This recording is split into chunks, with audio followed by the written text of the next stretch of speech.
Oi, pessoal. Essa lista, eu sou a Eliane, né?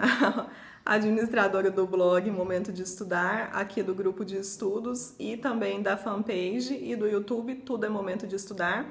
Essa lista de questões que a gente vai fazer agora é para comemorar os 2.000 membros lá no grupo do Facebook. Então, se você não está no grupo ainda, corre para entrar. E aí, quando a gente completar 3.000 membros na fanpage, a gente vai fazer outra lista de questões. E é uma lista mais para revisão mesmo para o próximo exame de suficiência.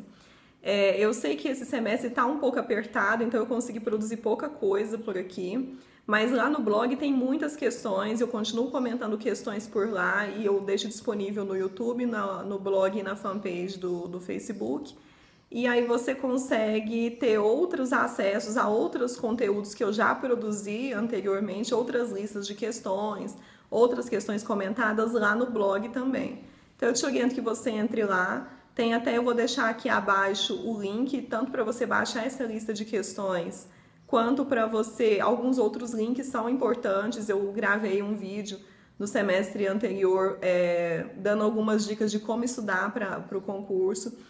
Tem também uma série de vídeos que eu gravei, acho que são 8 listas, que eram só listas que eu peguei as últimas provas da Consulplan, resolvi no formato de lista e publiquei para a gente fazer revisão para o exame de suficiência. E como a banca continua a mesma, né, no caso vai ser a Consulplan, essas listas podem ser úteis para você também. E aí é isso, pessoal. Se vocês tiverem alguma dúvida, vocês podem deixar para mim, tanto por e-mail quanto nos comentários. E aí vai ser mais rápido eu conseguir responder você por e-mail. Você pode deixar o e-mail momentodestudar@gmail.com. E aí é isso, pessoal.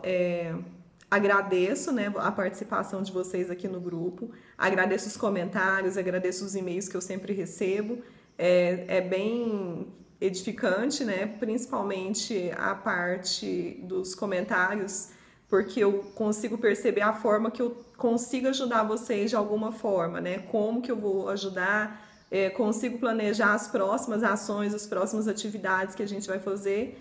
E aí eu espero que o próximo semestre eu consiga desenvolver mais coisas aqui com vocês. Ok? Então é isso, pessoal. Muito obrigada pela participação. Vamos à nossa lista comemorativa de 2.000 membros. Então vamos lá para a nossa resolução da nossa lista. Essa é a lista número 2 para quem está no preparatório do exame de suficiência e é a primeira lista lá no blog para esse semestre. Então, no blog ela é a lista número 1, da segunda versão do exame de suficiência, né? Para a segunda versão. Então, temos aí 10 questões, vamos à primeira. Questão número 1. A NBCTG estrutura conceitual para elaboração e divulgação do relatório contábil financeiro, ao dispor sobre as características qualitativas da informação contábil financeira útil, estabelece que, para as informações contábil financeiras ser útil, ela precisa ser relevante e representar com fidedignidade o que se propõe a representar. Com relação a essas características qualitativas fundamentais da informação contábil financeira, julgue o item a seguir como verdadeiro ou falso e em seguida assinale a alternativa correta. Item 1. A informação contábil financeira relevante é apenas aquela cujo montante monetário é elevado. Item 2. Informação contábil financeira relevante apresenta valor preditivo confirmatório ou ambos. Item 3. Para ser representação perfeitamente fidedigna, a realidade retratada precisa ter 3 atributos: ser completa, neutra e livre de erro.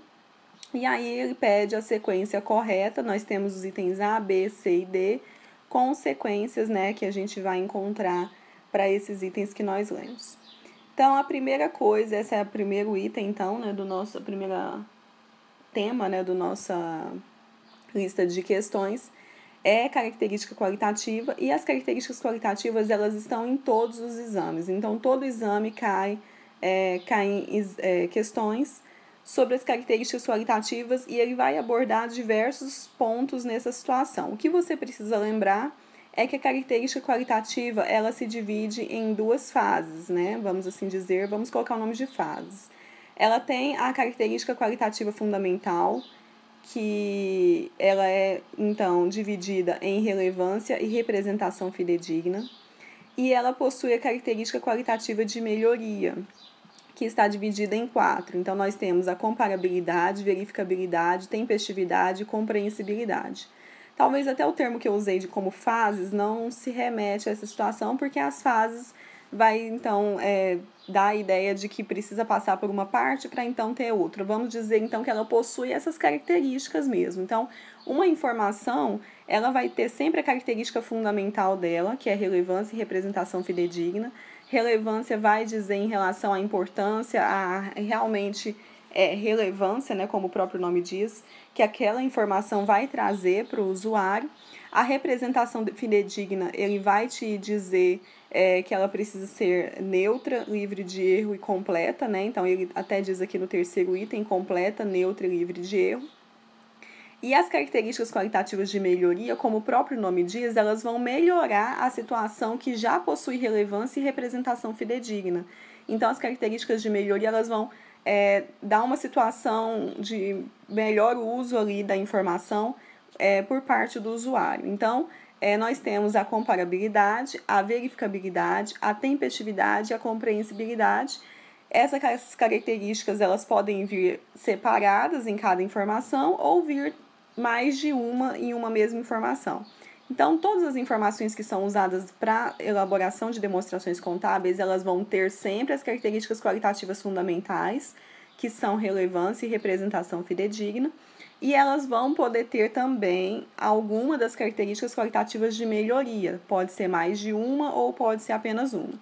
E aí as características qualitativas de melhoria são comparabilidade, verificabilidade, tempestividade e compreensibilidade. E você vai, então, adequar e verificar, né, o que a informação diz para identificar cada uma dessas informações, dessas características. Então, com relação à nossa questão, o item 1 ele diz: a informação contábil financeira relevante é apenas aquela cujo montante monetário é elevado. É uma informação falsa, porque a informação contábil financeiro relevante, para ela ser relevante, ela não quer dizer que ela precisa ter um valor alto, né, um valor monetário elevado. Então, eu coloquei aqui para vocês que é aquela que pode influenciar as decisões econômicas dos usuários, ajudando a avaliar os impactos de eventos passados, presentes ou futuros, ou confirmando ou corrigindo as suas avaliações anteriores, não importando o tamanho do montante monetário. Então, o tamanho daquela informação, né, em relação à situação monetária, ela não interfere desde que ela possa ser relevante para a tomada de decisão dos usuários. Então, o que vai fazer ela ser relevante ou não é o quanto ela pode influenciar nas decisões dos usuários, né, que vão usar, né, os usuários que vão usar essas demonstrações contábeis. Então, é isso que vai ser levado em conta para que a situação seja considerada como relevante, item 1 falso.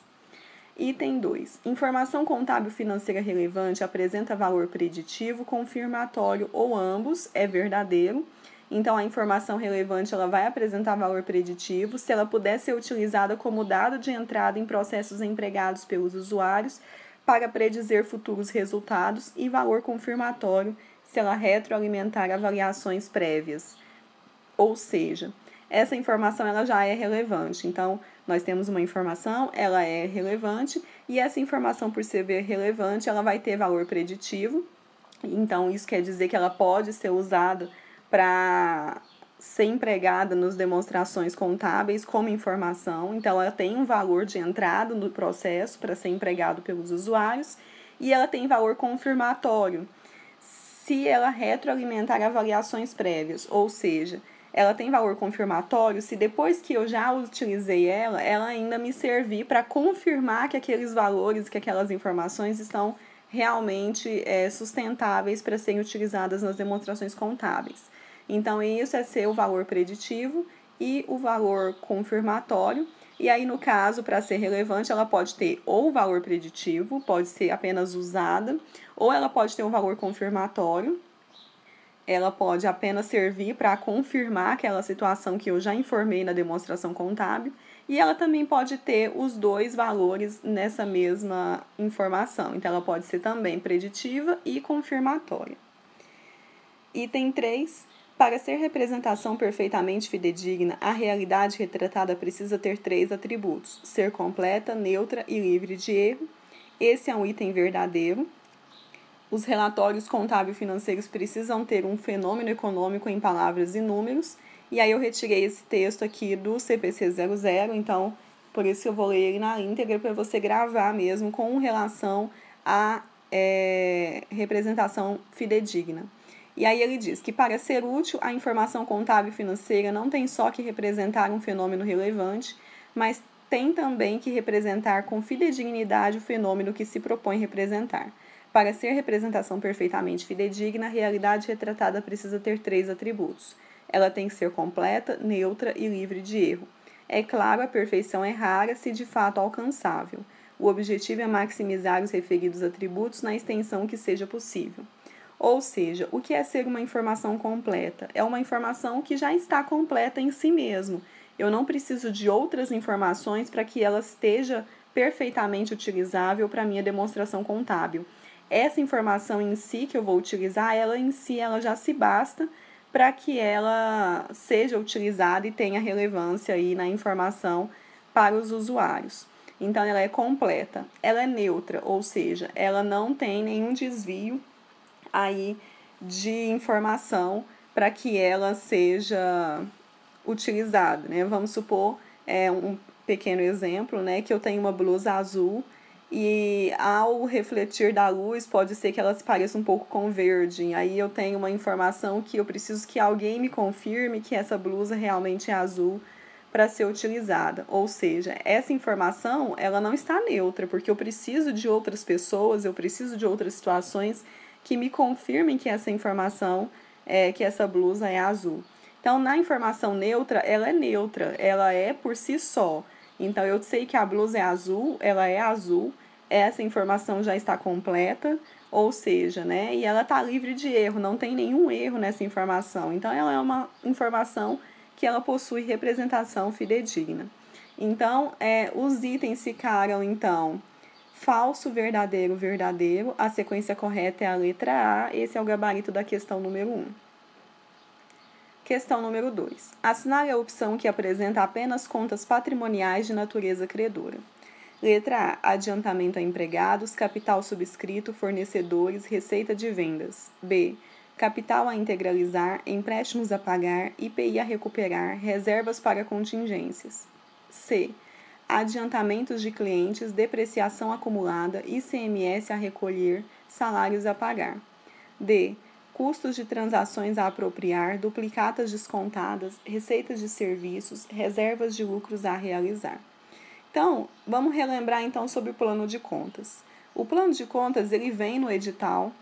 Então, nas últimas páginas, se não me engano, no anexo 2, eu não sei se é no anexo 2 ou no 1, vem o plano de contas para você utilizar durante a sua preparação.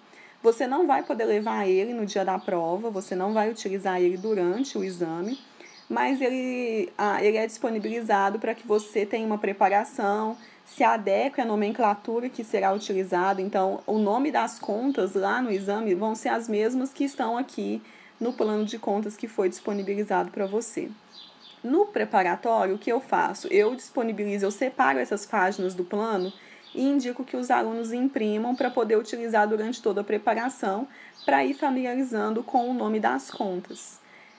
O plano de contas é dividido em algumas partes, então nós temos a parte do ativo. O ativo, por sua vez, é dividido em ativo circulante e não circulante. Nós temos aqui, então, a parte do ativo, né, que eu separei, porque não ia, como ele é extenso, não ia caber tudo na mesma página para visualizar aqui no vídeo. Então, aqui nós temos, então, o ativo, com algumas contas do ativo circulante, e aí são grupos de contas. Então, nós temos o grupo das contas do ativo circulante, o grupo das contas do ativo não circulante, depois temos o passivo circulante e o não circulante, temos o patrimônio líquido, temos, então, a parte do resultado com as receitas e despesas.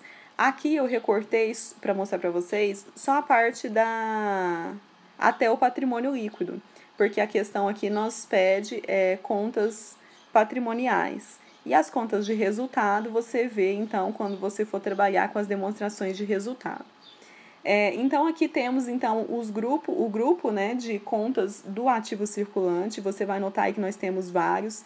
E essa numeração que é utilizada no canto do plano, ela já é fixa, né? Ela é fixa já que é trabalhada pelo plano de contas. Então, não é uma numeração que seja opcional. Então, essa numeração é uma numeração fixa, né?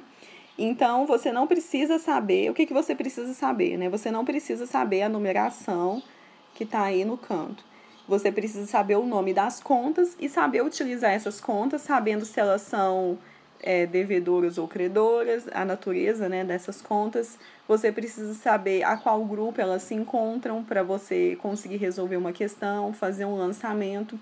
E trabalhando, né, no dia a dia contábil, você também vai utilizar o plano de contas, apesar que a grande maioria dos sistemas eles já trazem. Então, quando você vai fazer um lançamento, você tem algumas opções já, porque quando você vai parametrizar o sistema, você acaba utilizando o plano de contas, já deixa tudo prontinho. Então, quando vai fazer um lançamento, você nem precisa pensar muito no débito e crédito, né, como a gente faz lá à mão, no papel, fazendo a resolução das questões.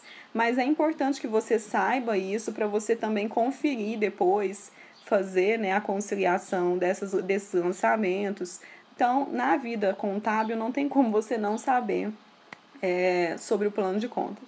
E aí, o que acontece? Então, temos aqui a parte do ativo circulante, contas do ativo circulante. Temos aí caixa e fundo fixo, bancos conta movimento, aplicações financeiras de liquidez imediata, aplicações financeiras e por aí vai. As contas do ativo circulante são aquelas que representam que elas têm uma circulação menor que o ciclo operacional da entidade, que em geral nos nossos exames, nas nossas questões, a gente utiliza o período de 12 meses. Mas é lógico que pode acontecer de entidades possuírem períodos maiores de operacionalização. Por exemplo, empresas que constroem aviões, empresas que constroem navios, eles não conseguem construir um navio em 12 meses. Então, o ciclo operacional dele é um pouco maior do que os outros, mas em geral, para a prova, você vai levar que o ciclo operacional da entidade vai ser de 12 meses. Ela vai demonstrar, então, vai fazer essas demonstrações contábeis baseado nesses períodos de 12 meses ou períodos menores, né? Porque aí o exercício também vai te informar qual é o período.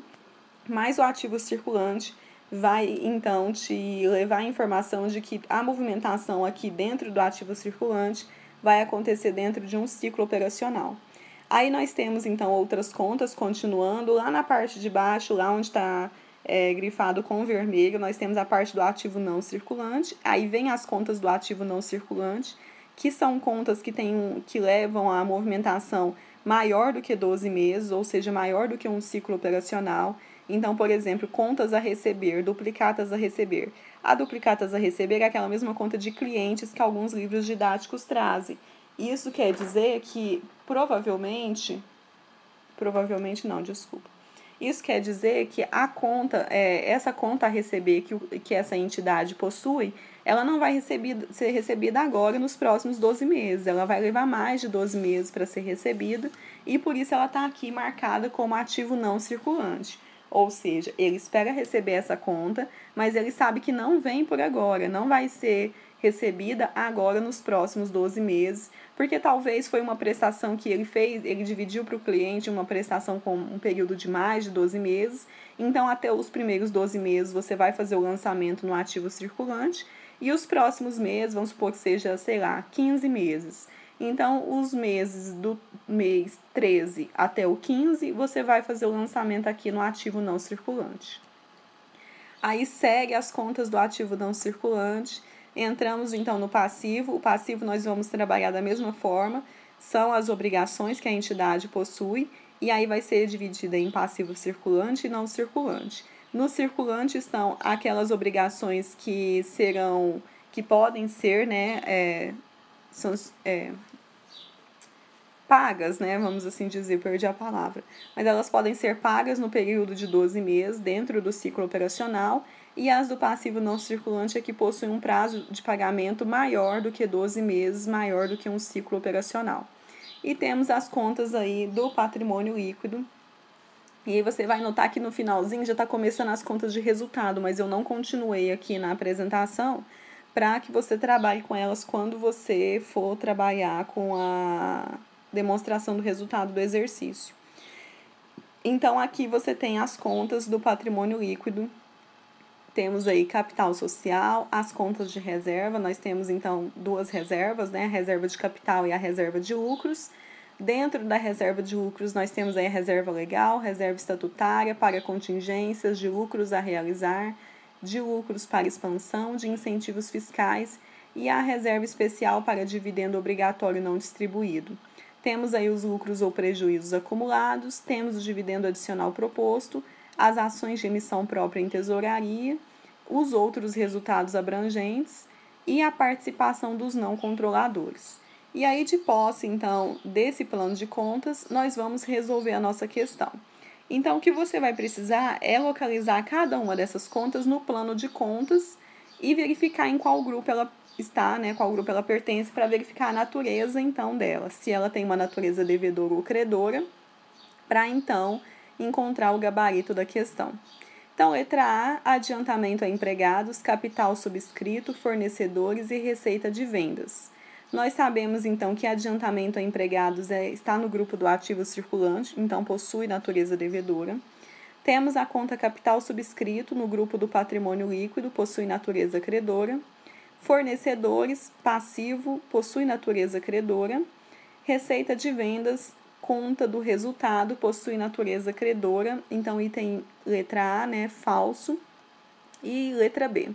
Capital a integralizar, empréstimos a pagar, IPI a recuperar, reserva para contingências. Temos, então, que capital a integralizar está no patrimônio líquido, possui natureza devedora. Empréstimos a pagar está no passivo, possui natureza credora. IPI a recuperar está no ativo circulante, possui natureza devedora. Reservas para contingências está no patrimônio líquido, possui natureza credora. E aí, falso, porque não condiz com o que foi solicitado no enunciado. Letra C, adiantamentos de clientes, depreciação acumulada, ICMS a recolher, salários a pagar. Adiantamento a clientes é uma conta de passivo, possui natureza credora. Depreciação acumulada é uma conta do ativo circulante, possui natureza credora. E aí, vale a pena, eu não mencionei lá na nossa, para a gente relembrar.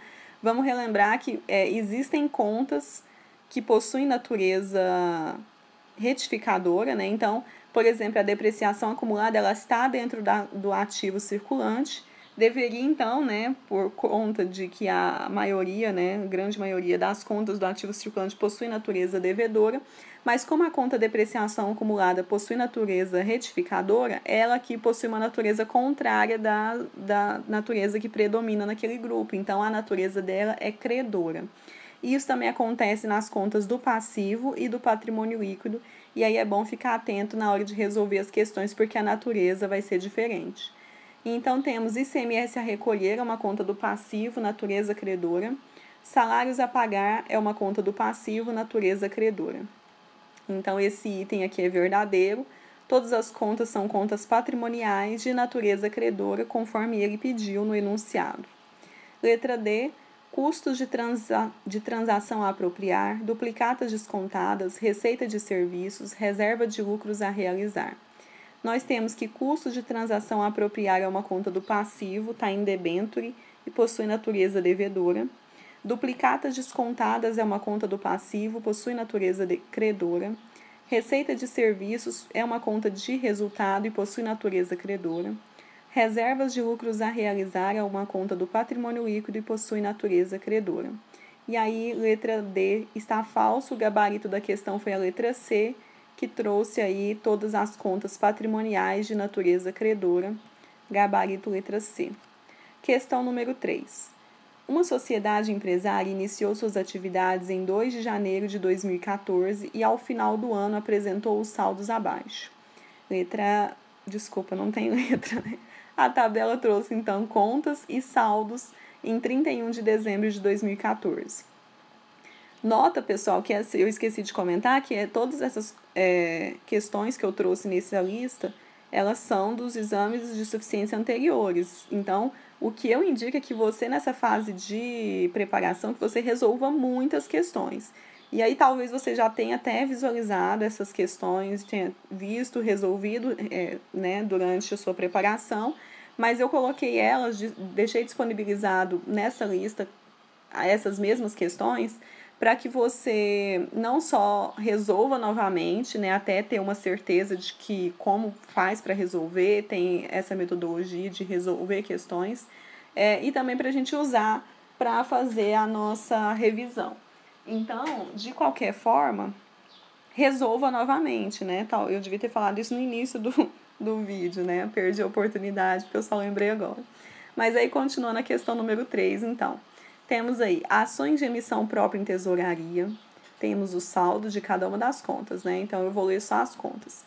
Caixa equivalente de caixa, capital a integralizar, capital subscrito, contas a pagar, depreciação acumulada, dividendos a pagar, duplicatas a receber de longo prazo, estoque de mercadorias para revenda, financiamentos a pagar de longo prazo, fornecedores, imóveis de uso, reserva estatutária, reserva legal, salários a pagar, títulos a receber.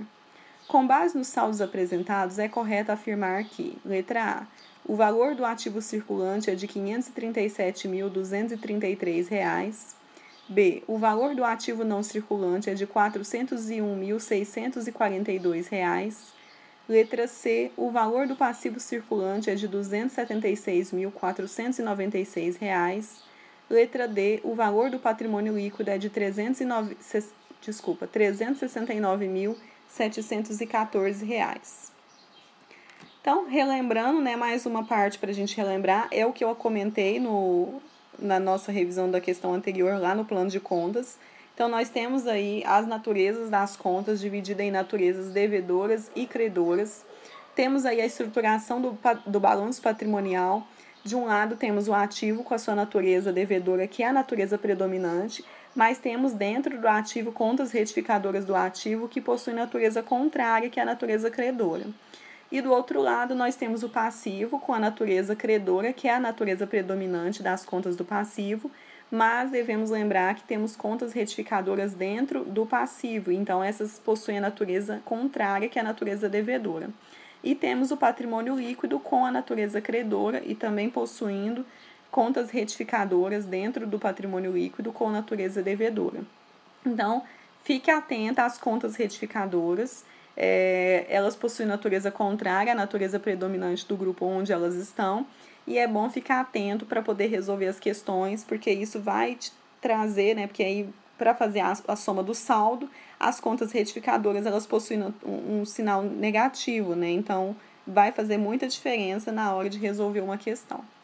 E aí, sabendo agora disso, né, relembrando isso, nós vamos, então, localizar cada uma das contas dentro do plano de contas, essas contas que foram apresentadas no enunciado, para, então, colocar elas à disposição lá no balanço patrimonial, na estrutura do balanço patrimonial.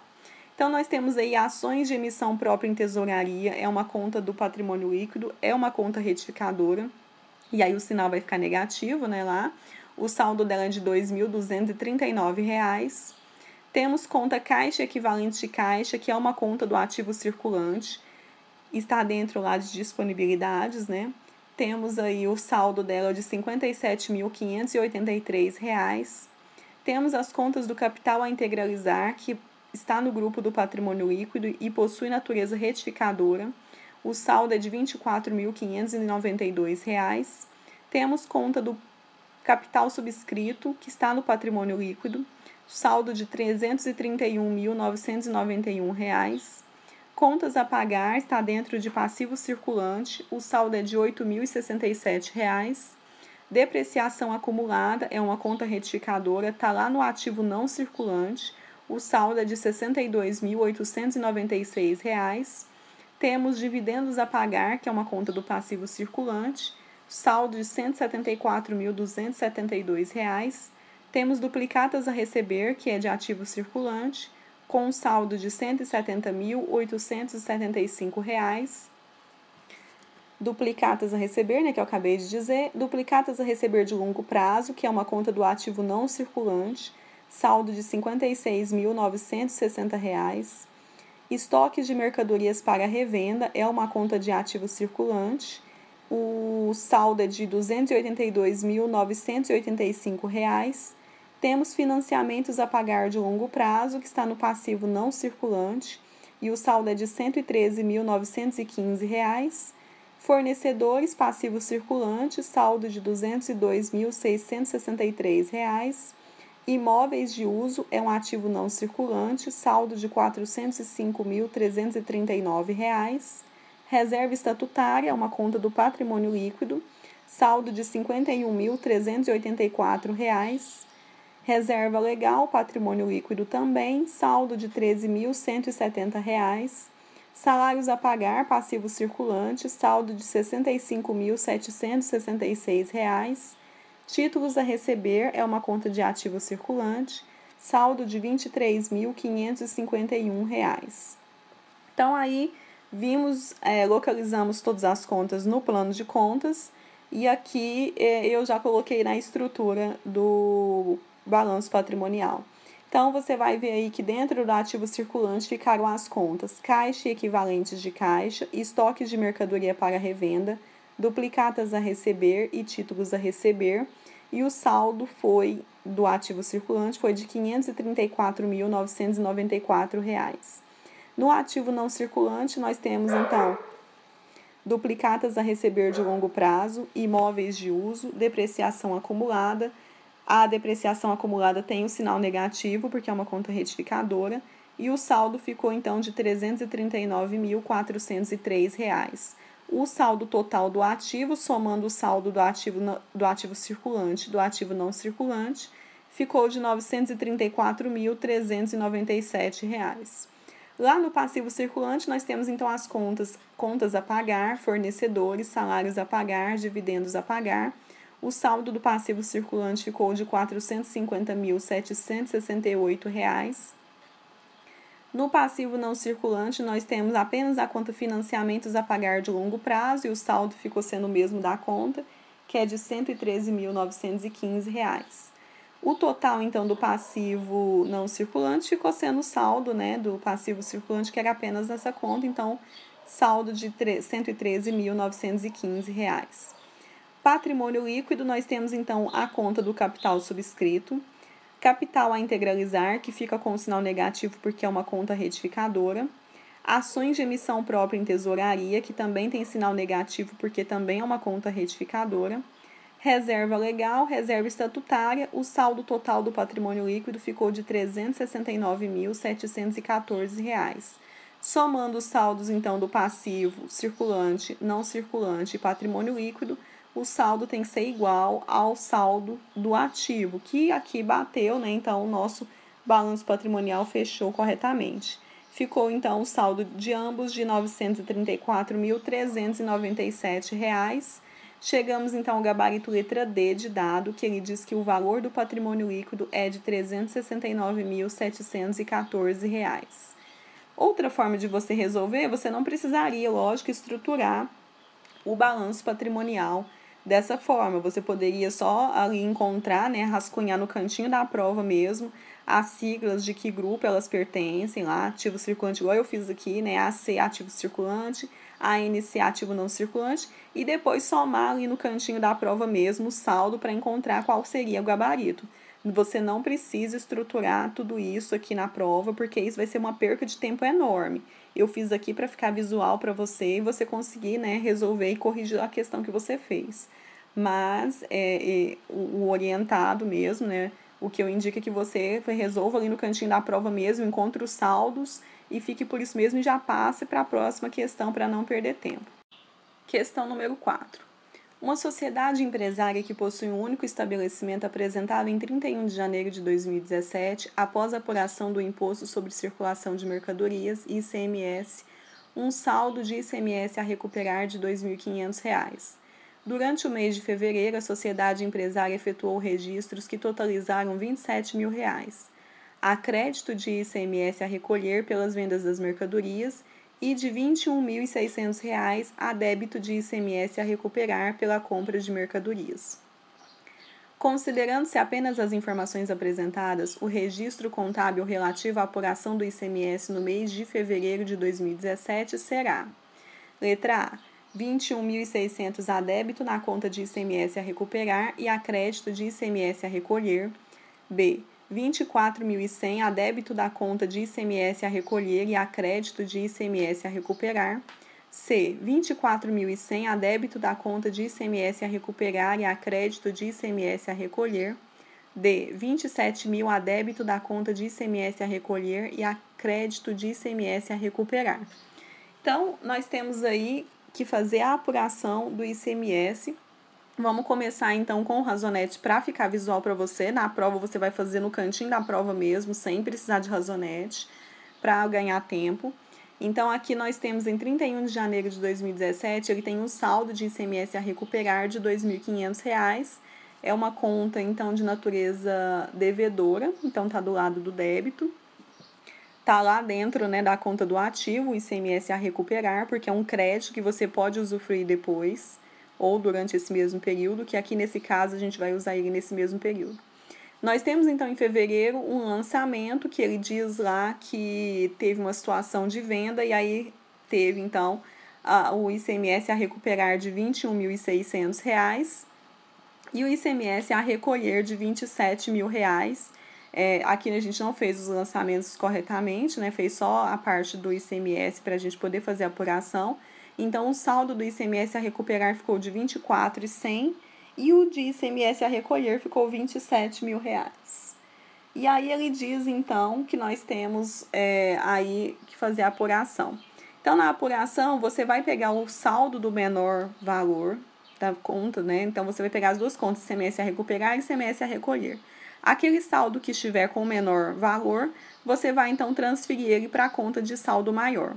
Nesse caso aqui, é a conta de ICMS a recuperar, ou seja, a gente pode recuperar esse valor, esse crédito de 24.100.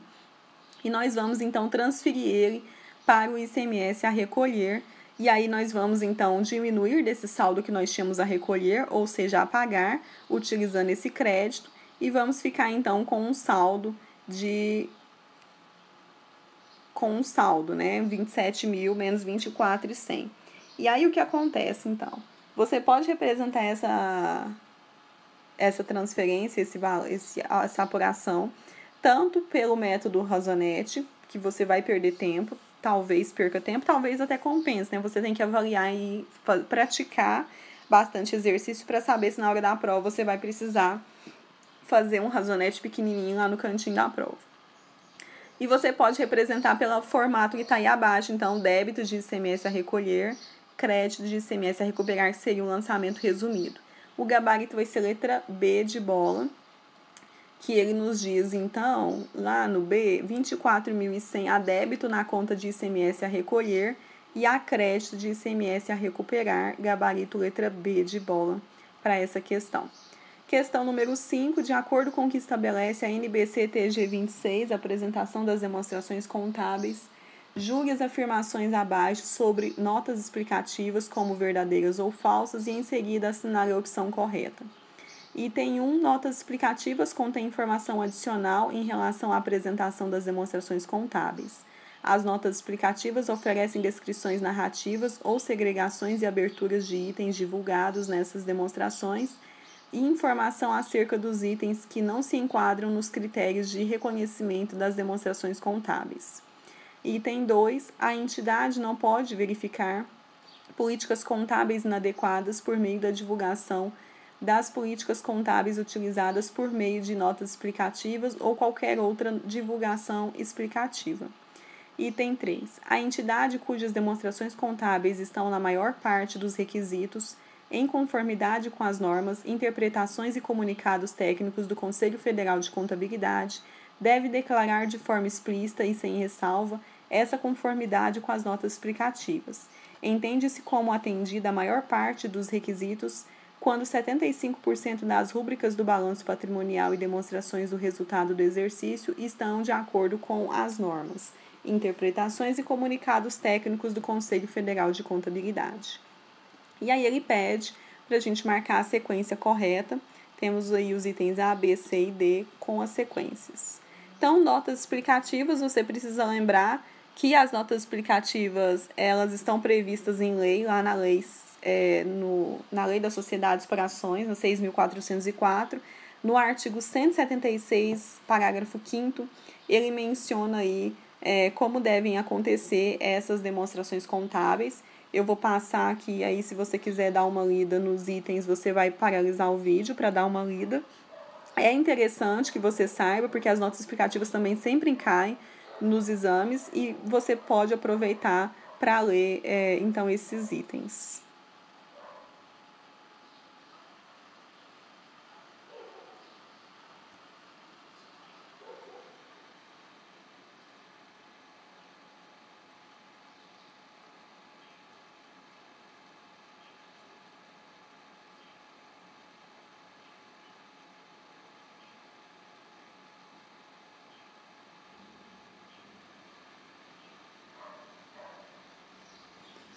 Então, aí você paralisou o vídeo, viu lá, deu uma lida.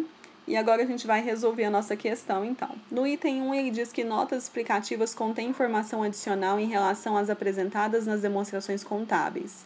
As notas explicativas oferecem descrições narrativas ou segregações e aberturas de itens divulgados nessas demonstrações e informação acerca dos itens que não se enquadram nos critérios de reconhecimento das demonstrações contábeis. Esse é um item verdadeiro. As notas explicativas, elas realmente visam fornecer informações necessárias para esclarecer alguma situação, nesse caso patrimonial, e aí ele vai, então, informar a determinada conta, o saldo ou a transação, ou os valores relativos aos resultados do exercício, ou ainda pode ser utilizada para menção de fatos que podem alterar futuramente a situação patrimonial da entidade. E aí você vai, então, verificar nas notas explicativas diversos formatos assim, que eu digo assim, de informação, né? Você pode encontrar informação sobre depreciação, sobre política contábil, sobre alguma provisão. Então, você vai encontrar isso nas notas explicativas e é até obrigatório que isso seja publicado juntamente com as demonstrações para poder esclarecer mesmo qualquer uma das situações e não ficar lá na demonstração apenas um valor significativo ou talvez não tão significativo, mas um valor sem uma informação, um valor solto, né? Então, nas notas explicativas pode ser deixado lá explicado, né? Nas notas explicativas elas vão explicar essas situações lá da demonstração contábil. Item 2. A entidade não pode retificar políticas contábeis inadequadas por meio da divulgação de políticas contábeis utilizadas ou por meio de notas explicativas ou qualquer outra divulgação explicativa. É verdadeiro, o critério de avaliação previsto em lei deve ser descrito para evidenciar algo a mais em relação ao que já é norma legal, né, que é de conhecimento público. Ou seja, a preocupação deve ser de tratar com ênfase, ocupando os espaços que merecem os atos e fatos particulares da entidade. Então, o item 2 está verdadeiro. Item 3. A entidade cujas demonstrações contábeis estão na maior parte dos requisitos em conformidade com as normas, interpretações e comunicados técnicos do Conselho Federal de Contabilidade deve declarar de forma explícita e sem ressalvas essa conformidade nas notas explicativas. Entende-se como atendida a maior parte dos requisitos quando 75% das rúbricas do balanço patrimonial e demonstração do resultado do exercício estão em acordo com as normas, interpretações e comunicados técnicos do Conselho Federal de Contabilidade. É um item falso, né? Não pode ser só 75% das rúbricas que ele fala, no caso, são as contas, né? Não pode ser só 75% correto, né? Na verdade, tem que ser tudo que está lá explícito nas demonstrações contábeis. A gente viu até nas características qualitativas, né? Então, nós temos lá relevância e representação fidedigna. Na representação fidedigna, ele diz que a informação tem que ser completa, neutra e livre de erro, que é praticamente isso que ele diz aqui, né? Então, aliás, isso que ele não diz aqui, né? Então, a informação ela precisa estar correta, todas as informações para conhecimento público e não apenas 75%. Então, a sequência correta ficou verdadeiro, verdadeiro, falso, gabarito letra D de dado. Questão número 6. Uma sociedade empresária apresentou os seguintes dados em 31 de dezembro de 2015. COFINS sobre faturamento, compra de mercadorias para revenda, CSLL corrente, que é a contribuição social sobre o lucro líquido, né? Despesas com comissões sobre vendas, despesa com depreciação, despesa com prolabore, despesas com salários e ordenados, despesas com seguros, despesas com treinamentos e cursos, despesas financeiras, devoluções de compras e mercadorias, estoque final de mercadorias para revenda, estoque inicial de mercadorias para revenda, ICMS sobre vendas, IRPJ, que é o Imposto de Renda Pessoa Jurídica Corrente, PIS sobre faturamento, Receita Bruta de Vendas, receitas financeiras. E aí ele te deu eu não coloquei as alternativas da questão, né, pessoal? Desculpa, mas aí no enunciado de vocês, na lista, estão as alternativas que ele vai pedir para a gente o lucro bruto, né? Então, para estabelecer, então, fazer a demonstração do resultado do exercício, nós temos lá o plano de contas, que eu também não coloquei, então foi uma falha. Desculpa pela falha. Não coloquei a segunda parte do plano de contas que eu falei que ia colocar, né? Foi uma promessa não cumprida. Mas, enfim, o plano de contas está lá, você vai conseguir ver no edital, no anexo 2. Temos a parte a parte do resultado, né? Então, nós temos as receitas e as despesas. Temos as contas lá, que traduzem, então, as contas de natureza devedora e as contas de natureza credora. E a demonstração do resultado do exercício, a estrutura é essa, é a estrutura mais básica, né? Porque não que tenhamos uma avançada. É a mesma estrutura, mas de acordo com as contas que você tiver, você vai acrescentando ou não para essa questão, para esse exercício. Ficou uma estrutura pequena, uma estrutura bem básica. Então, nós temos aí a receita bruta de vendas, que, na verdade, a questão no enunciado já trouxe para a gente todos os valores, né? Então, a gente só precisava estruturar mesmo a demonstração do resultado do exercício. Temos aí receita bruta de vendas no valor de R$ 3.750.000. ICMS sobre vendas, o saldo negativo no valor de R$ 675.000. PIS sobre faturamento vai ficar negativo também, porque a gente vai subtrair das receitas, né? Então, PIS sobre faturamento, R$ 24.375. COFINS, no valor de R$ 112.500. Encontramos, então, a receita líquida no valor de R$ 2.938.125. E temos o custo das mercadorias vendidas, o famoso CMV, que nós vamos encontrar ele aqui.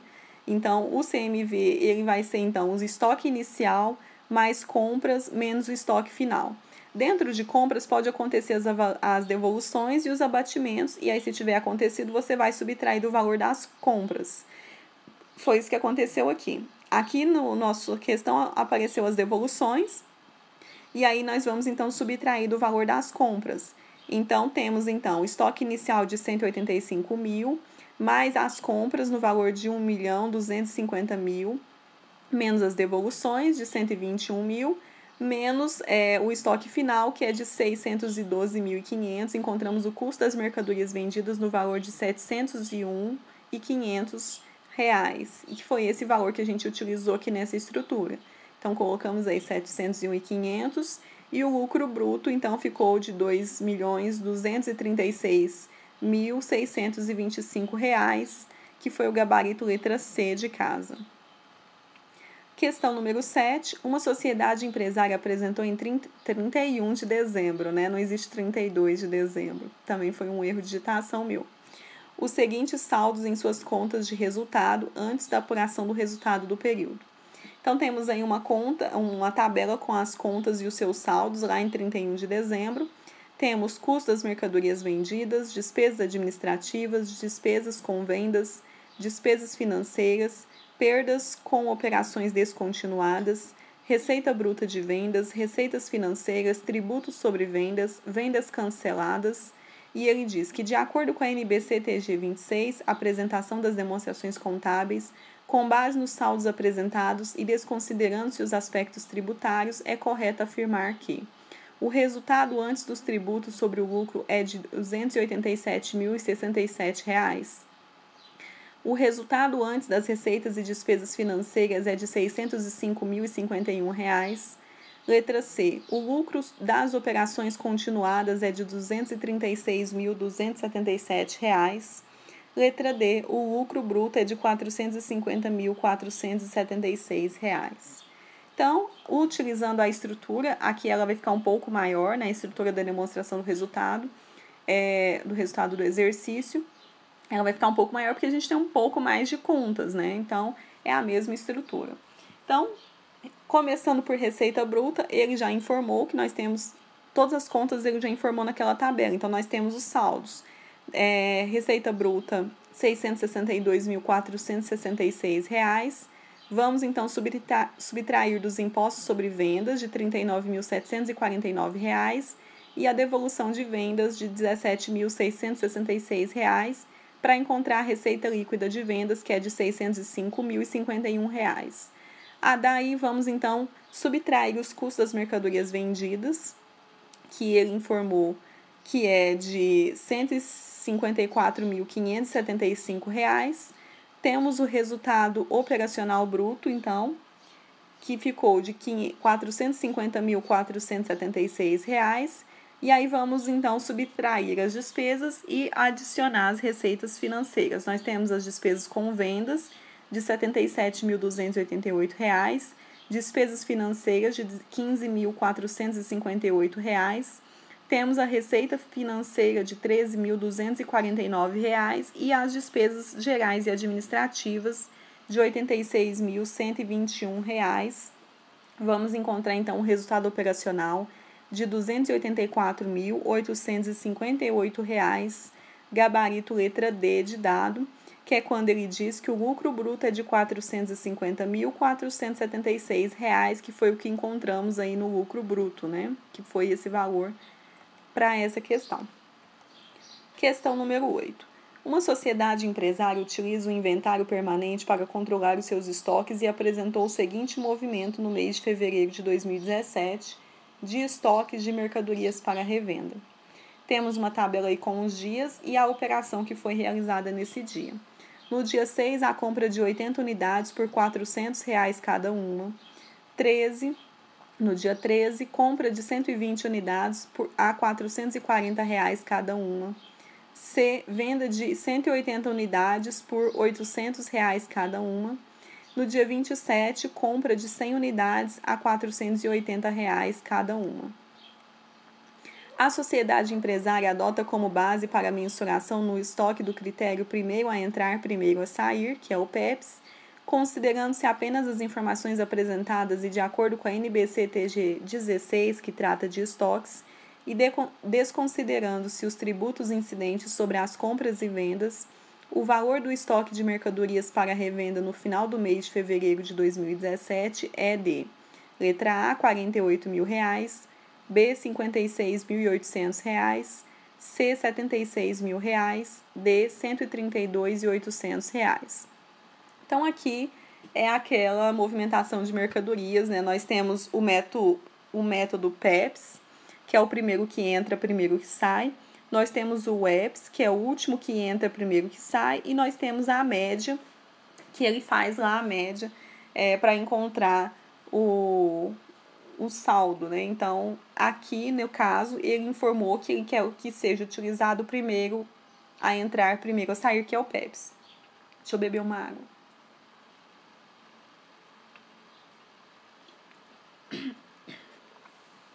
Então, aqui, nós temos uma ficha de controle.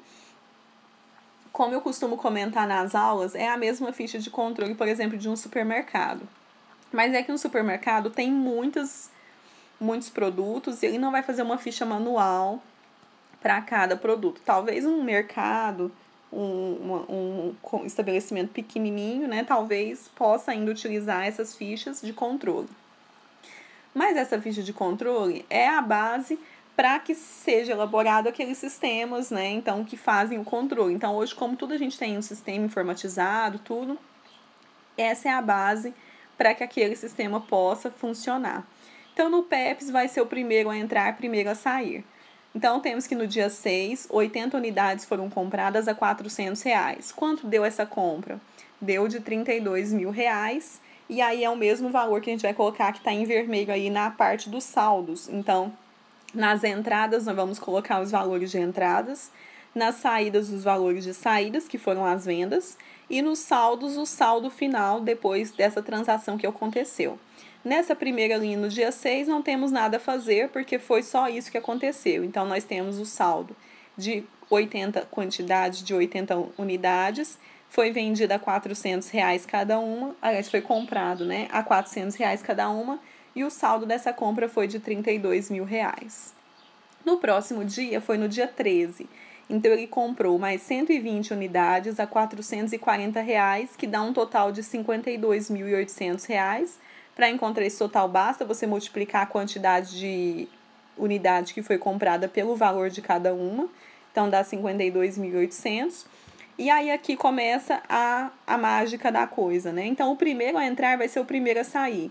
Se o primeiro a entrar vai ser o primeiro a sair, na parte dos saldos, a primeira linha nós vamos manter então os 80 unidades que foram compradas primeiro, porque elas vão ser as primeiras a sair.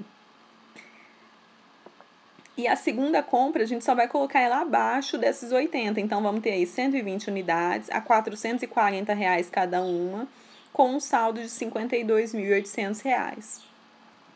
No próximo dia, que é o dia 20, vamos ter, então, uma venda.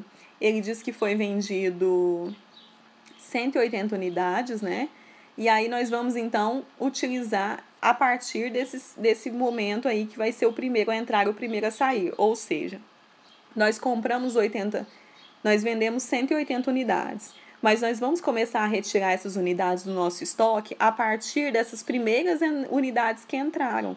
Ou seja, nós vamos começar subtraindo da compra de 80 unidades, por isso que está aqui primeira fase aqui como 80 unidades, ao valor de R$400, que era o valor da época, né, de quando compramos, saldo de R$32.000. Para completar essas 180 unidades que foram vendidas, nós precisamos de mais 100, porque já retiramos do estoque 80. Então, nós vamos retirar 100 da próxima compra, que foi a de 120. Então, nessa compra de 120, nós vamos retirar 100. Então, teremos, então, 100 unidades. O valor dela unitário na época era de R$440. O saldo fica de 44.000. E o saldo que está em vermelho aqui é o que sobrou no estoque.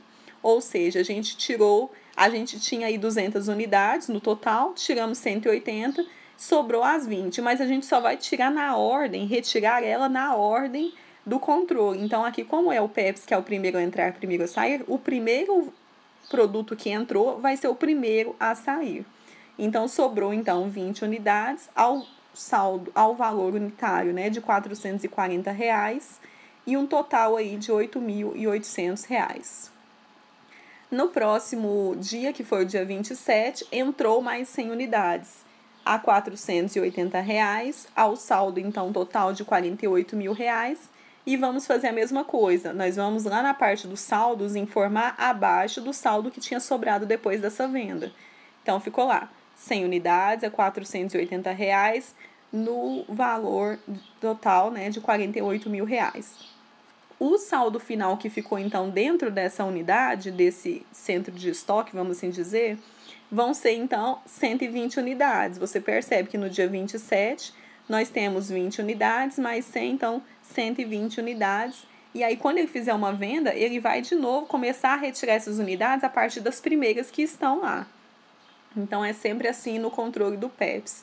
No Eps é o contrário, então o último a entrar é o primeiro a sair. Então você vai começar a retirar a partir da última unidade que entrou, para depois voltar para as unidades mais antigas.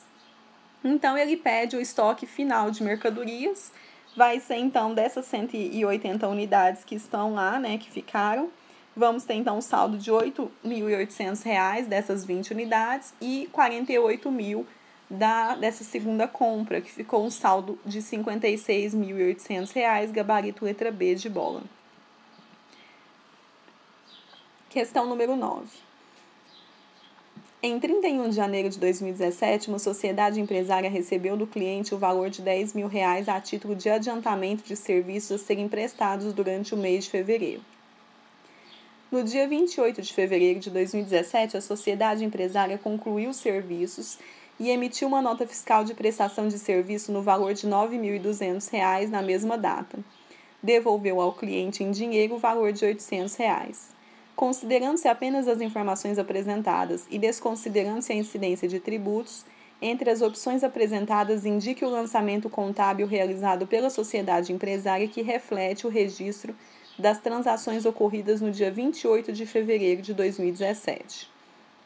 Temos aí letra A, débito da conta caixa no ativo circulante, crédito de adiantamento de clientes, crédito de receita de serviço. Letra B, débito de adiantamento de clientes, crédito receita de serviços, crédito caixa. Letra C, débito receita de serviços, débito caixa, crédito adiantamento de clientes. Letra D, débito em adiantamento de clientes, débito de caixa, crédito receita de serviços. Essa parte de adiantamentos é uma conta que sempre cai também.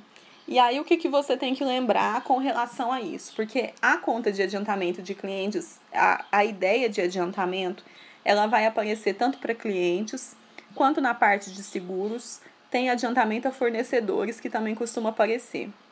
O que eu costumo dizer para os alunos que também estão assistindo esse vídeo, né?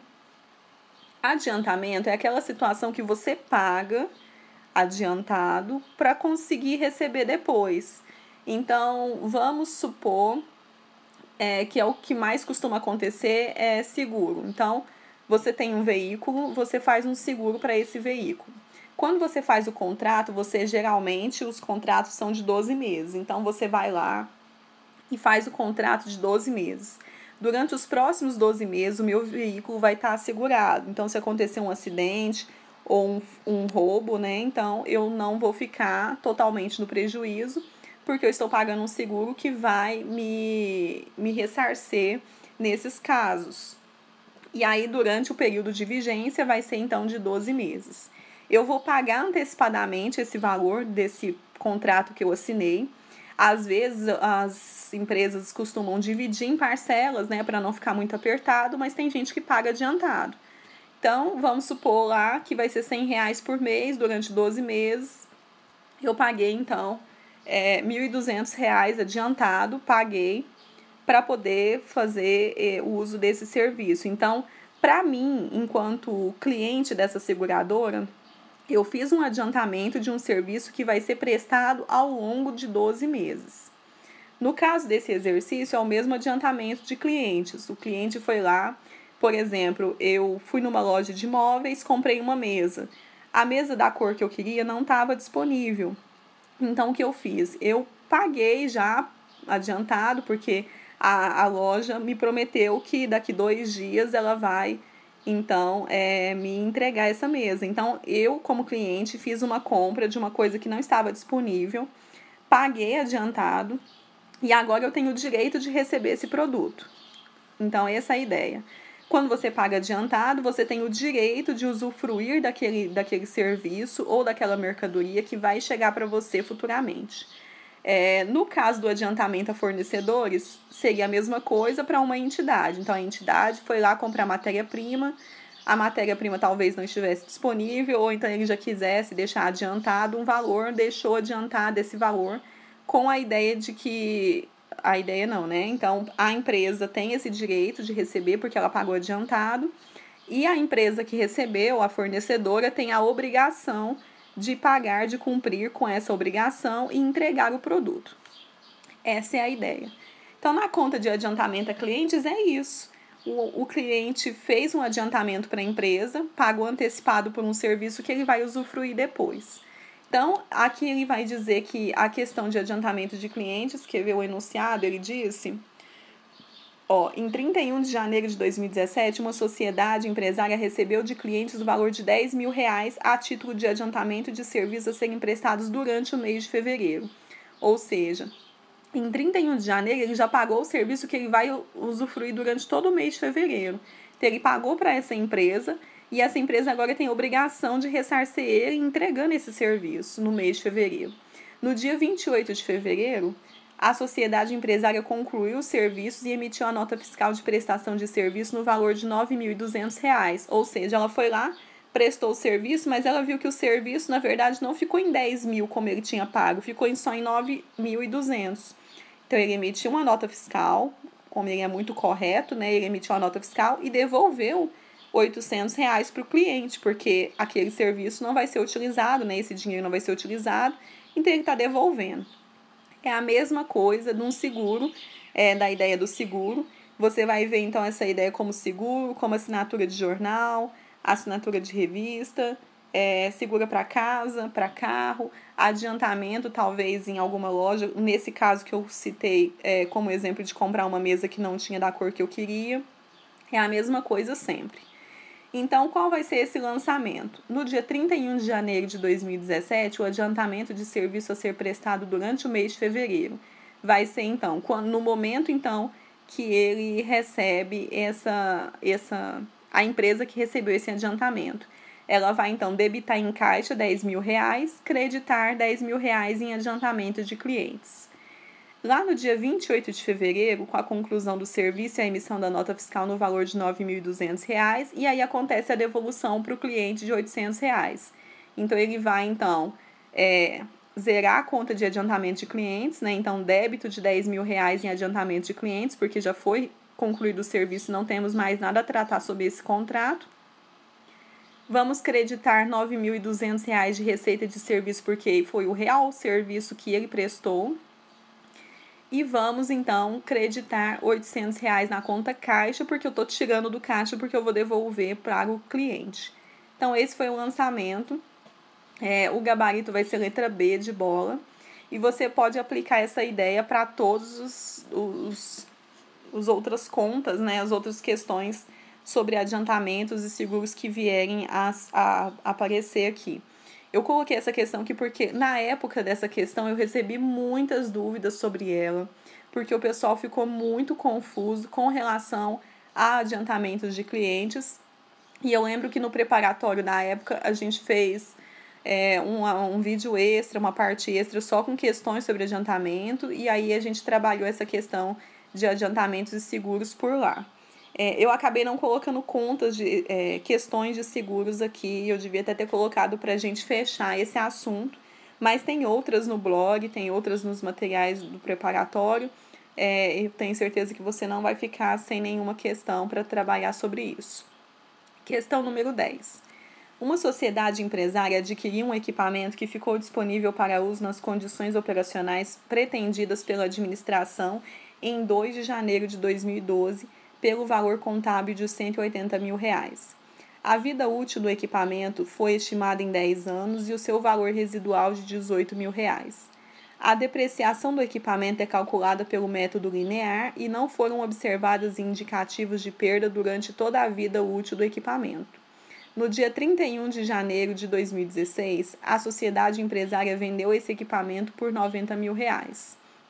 Considerando-se apenas as informações apresentadas e de acordo com a NBC-TG 27 sobre ativo imobilizado, o valor contábil a ser baixado desse equipamento em 31 de dezembro de 2016 é de A. R$ 72.000, B. R$ 90.000, C. R$ 99.000, D. R$ 162.000. Então, essa é uma conta de depreciação. Nós temos que lembrar lá que na parte do imobilizado, nós temos a parte de depreciação acumulada, amortização e exaustão. Depreciação é utilizada para bens, né, de duração determinada, então pode ser uma máquina, pode ser um imóvel, pode ser...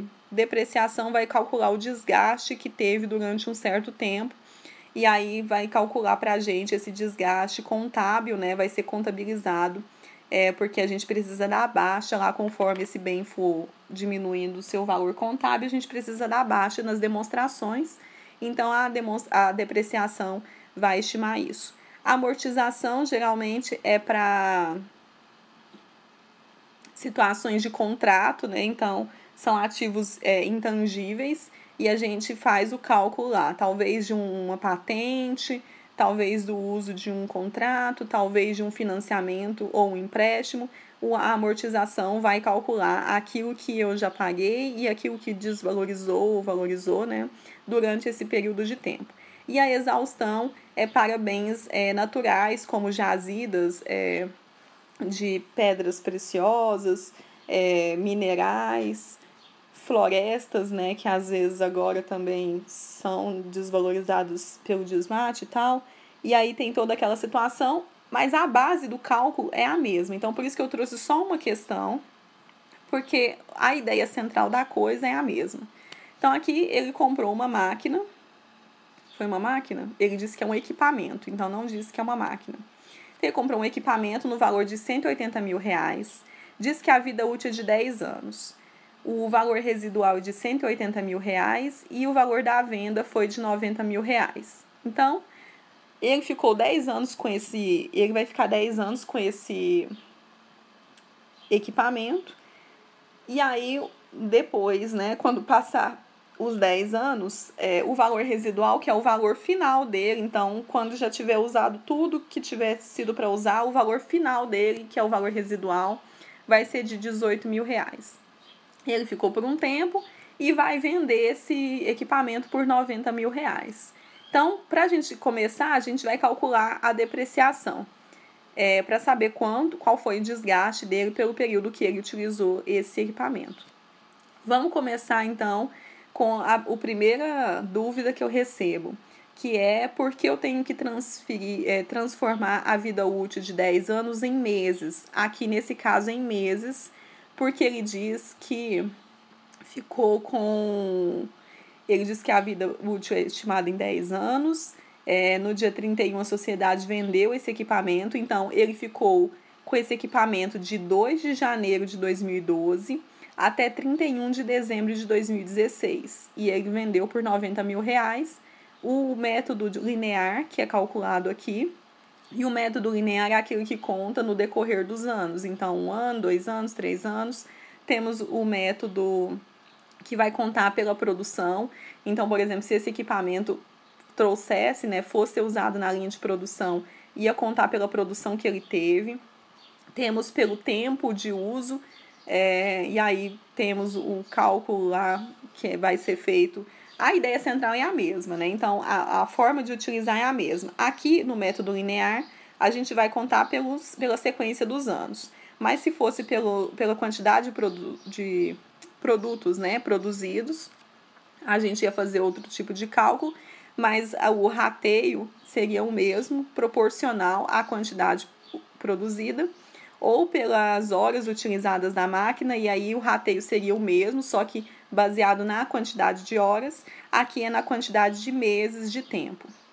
Então, temos aí, vamos transformar tudo em meses, se a gente for utilizar em meses, as contas em meses, e a gente sabe aqui até dava para ter usado em anos mesmo, porque ele diz que vai ser de 2 de janeiro de 2012 a 31 de dezembro de 2016, isso vai dar 5 anos. Então, você poderia ter utilizado em anos mesmo, ia dar o mesmo resultado no final. Aqui eu passei para meses, para poder responder a pergunta porque eu tenho que passar para meses. Porque, às vezes, o período de utilização, pessoal, foi de poucos meses. Por exemplo, poderia ter sido de 3 meses. Aí, se eu utilizasse a vida útil em anos, depois, para dividir os anos pelos meses, né, ia ficar incompatível. Então, a gente tem que colocar todos no mesmo formato. Aqui, então, colocamos em meses. E a depreciação vai ser calculada. Então, é o valor contábil menos o valor residual dividido pela vida útil, que vai ser, então, o valor contábil de R$180 mil menos 18 mil do valor residual, dividido pela vida útil de 120 meses, que vai dar o valor de R$1.350 por mês. Ou seja, a cada mês que passar, esse equipamento vai desvalorizar o valor de R$1.350 por mês. Ficamos, então, sabendo, através do enunciado, que a entidade utilizou esse equipamento por 5 anos, que 5 anos dá 60 meses. Então, quanto vai ser desvalorizada a depreciação acumulada desse período, então, que foi utilizado? Vamos pegar, então, o valor de depreciação que encontramos e multiplicar pelo período que foi utilizado. Então, durante 60 meses, nós utilizamos esse equipamento e o valor, então, ficou o total acumulado, a depreciação de R$81 mil, ou seja, durante 5 anos, ela desvalorizou R$81 mil. O valor contábil, então, que era de R$180 mil. Nós vamos retirar essa desvalorização de 81 mil, que vai ser então o valor contábil em 31 de dezembro de 2016, vai ser de R$99 mil. Gabarito letra C de casa. Então é isso, pessoal, essa foi a nossa lista. Eu agradeço aí todos os colegas que estão participando do nosso grupo no Facebook. Essa é uma lista comemorativa de 2.000 membros. Quando a gente completar 4.000 curtidas na nossa fanpage, eu vou produzir outra lista. E aí eu agradeço. Se você tiver alguma dúvida, você pode me enviar por e-mail. O e-mail é momentodeestudar@gmail.com. Agradeço também os nossos alunos que também contribuíram para que esse grupo crescesse, que cada aluno que entra acaba entrando no grupo também, e aí acaba, né, convidando colegas e contando para os colegas as atividades que estão sendo desenvolvidas lá. E é isso, pessoal. Então, essa foi a nossa lista. Desejo para você bons estudos e até a nossa próxima atividade, ok? Até mais!